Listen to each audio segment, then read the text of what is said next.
In a town that mirrored the boom and bust of the last decade, Victorville is now a city mired with an unemployment rate that pushes 20%.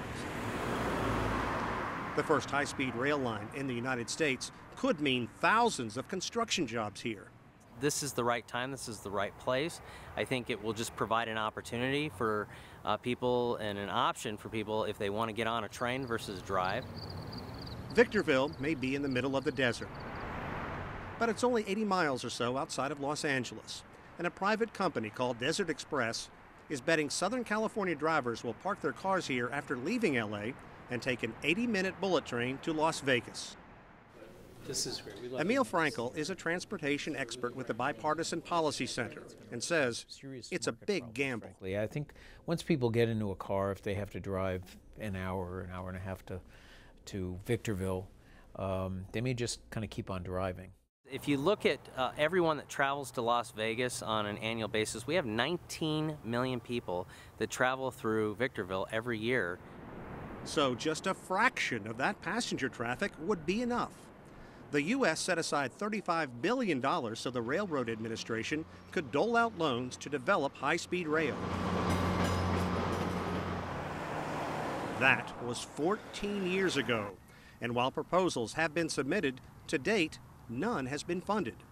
Desert Express wants a $5 billion loan to turn this town of strip malls and boarded-up stores into a bustling hub. Brooke Edwards-Staggs is the city editor of Victorville's newspaper and says after 8 years of coverage, many here still have little idea about the grand plans for Desert Express. I would say it's about 50-50. If I say Desert Express, they don't usually know, the average person, but if I say that train to Vegas, oh yeah, I've heard about that. You know, and then it's kind of a laugh. There's a lot on the line by planning to bring the nation's first high-speed rail to a small town like Victorville, California.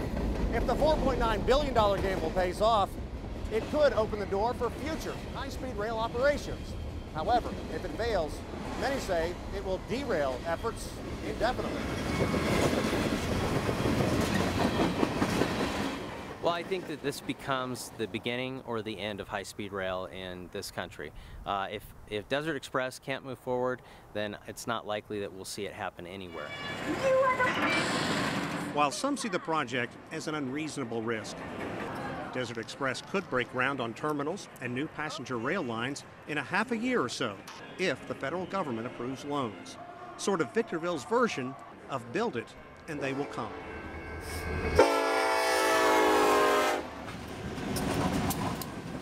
Sean Calebs, CCTV, Victorville, California.